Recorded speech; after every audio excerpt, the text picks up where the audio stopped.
Semplades, planificamos el Ecuador del buen vivir.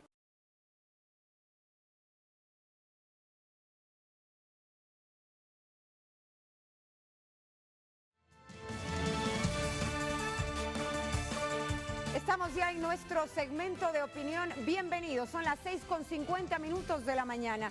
Esta semana se conocieron los resultados de la encuesta de condiciones de vida en Ecuador. A decir de las autoridades, los logros alcanzados son significativos. En base a las cifras, ¿cómo estamos y cuáles han sido los avances en relación a años anteriores? ¿Cuánto se ha logrado y sobre todo qué se ha hecho y qué falta por hacer? Las respuestas con nuestros invitados en este momento. Pavel Muñoz, secretario nacional de Planificación y Desarrollo. José Rosero Moncayo, director ejecutivo del Instituto Nacional de Estadísticas y Censos. Señores, buenos días y bienvenidos. Básicamente lo que señala los resultados de esta encuesta es que existe menos pobreza, está bajando la pobreza en el país y también hay más equidad. ¿Cómo llegan estos resultados, doctor? Muchísimas gracias. Efectivamente, el día lunes el Instituto Nacional de Estadística y Censos presentó los resultados de la encuesta de condiciones de vida 2013-2014. Hay que decir, hay que entender que esta encuesta después del censo de población es la encuesta más importante que tiene el país por la cantidad de información que tiene.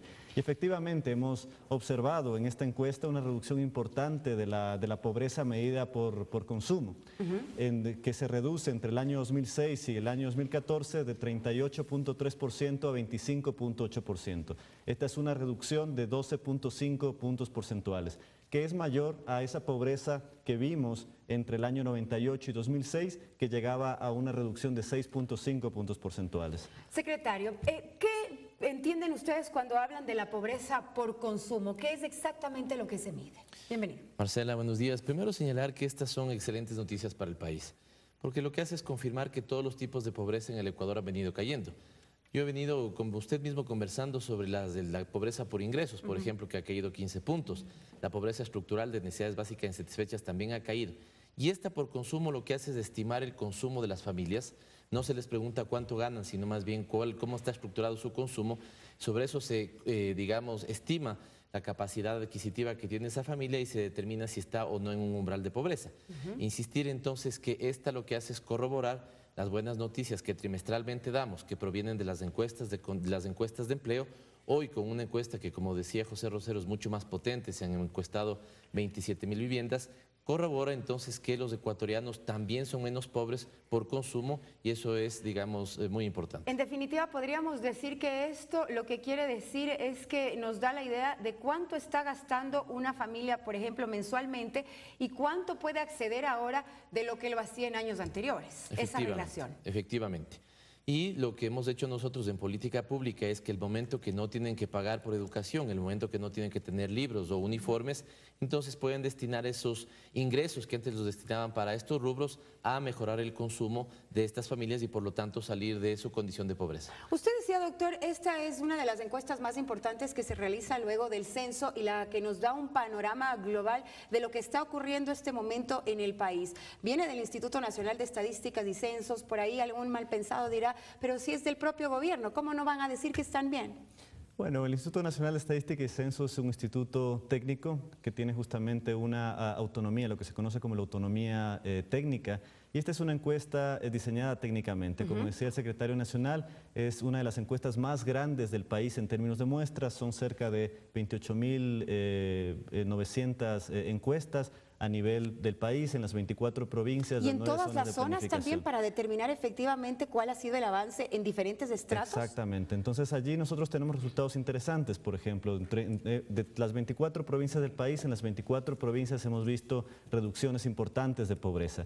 Si por ejemplo también hablamos de otro tipo de pobreza que es la pobreza extrema, también pobreza de consumo, pero pobreza extrema, esta pobreza también se ha reducido de manera importante entre el año 2006 y el año 2014 en 7.1 puntos porcentuales comparado con, digamos, los 6 puntos en el periodo 98-2006.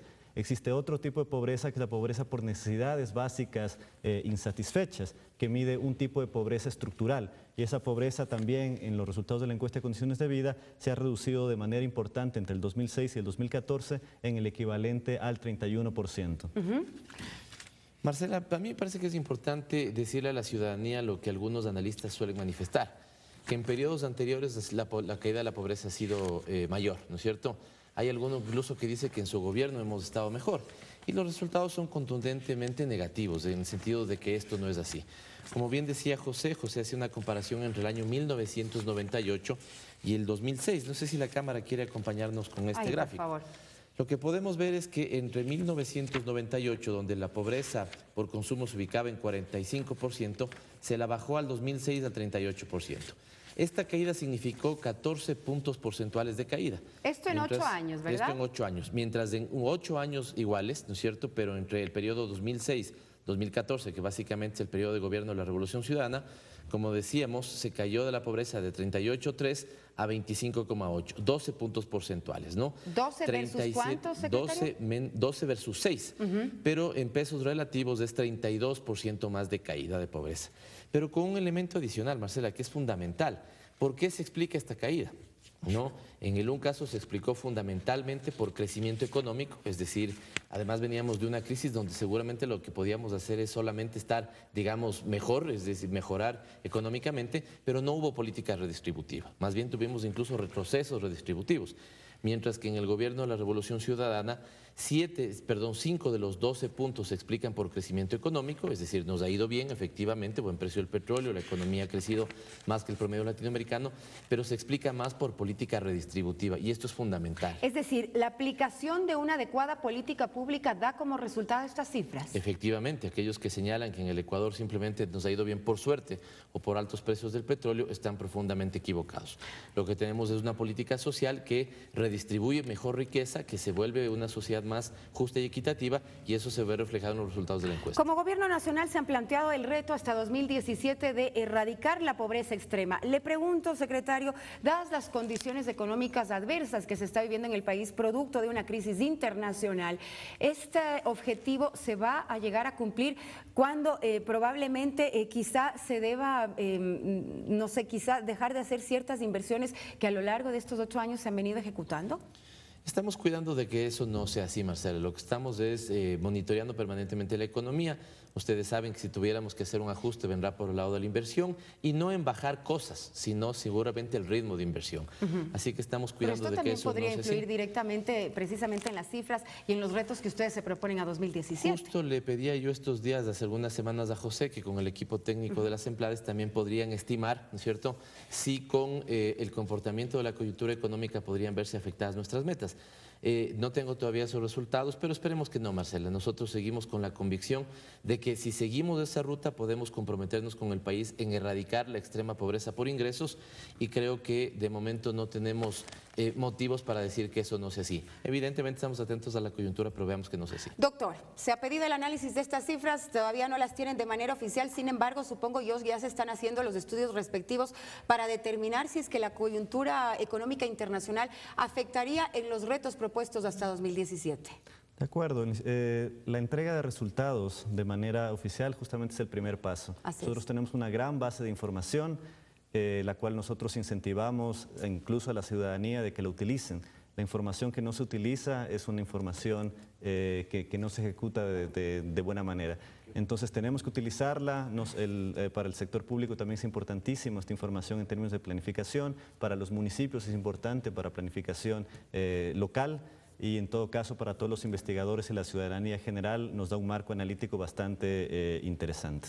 ¿Alguna otra cifra que ustedes puedan destacar de este estudio? Sí, para complementar las cifras dadas por el secretario nacional en términos de desigualdad, nosotros tenemos un coeficiente que es el coeficiente de Gini, que mide justamente la distribución en este caso de la variable de consumo, o la concentración del consumo que existe entre los hogares ecuatorianos. En el periodo 2006-2014 es el primer periodo en lo que tenemos historia estadística en el país en que se ha reducido justamente este coeficiente de Gini, lo que significa que por primera vez en la historia estadística hay menos desigualdad en el país. Este coeficiente se ha reducido en 4 puntos de Gini, de 0,43 a 0,39. Esto, de nuevo, son muy buenas noticias para el país. ¿Cómo medir esta desigualdad que, según se ha dicho en cifras, se ha reducido en el país? José ha dado una estimación, digamos, que es el coeficiente de Gini. Mientras ese indicador más se acerca a uno, la sociedad es más injusta en su distribución. mientras más se acerca a cero es más justa. Así lo hemos venido cayendo en el Ecuador. La segunda que podría yo señalar, Marcela, es recordemos que cuando nosotros iniciamos el gobierno, el 10% más rico de la sociedad ganaba 42 veces más que el 10% más pobre. Hoy el 10% más rico gana 20 veces más que el 10% más pobre. Es decir, lo que ha venido pasando en el Ecuador es que todo tipo de pobreza ha caído por ingresos, por consumo, por necesidades básicas. Tenemos una sociedad más justa, digamos, con mejores niveles de redistribución y finalmente se van achicando las brechas sociales. Entre ricos, entre los pobres, se permite un mejor acceso por las poblaciones indígenas, afroecuatorianas, ¿no es cierto?, las mujeres a condiciones de trabajo y a un conjunto de indicadores de la política social. Perfecto. Buenas noticias entonces. Vamos a ver si es que continúan lográndose los objetivos propuestos hasta 2017. Muchas gracias por el análisis. Semplades, planificamos el Ecuador del buen vivir.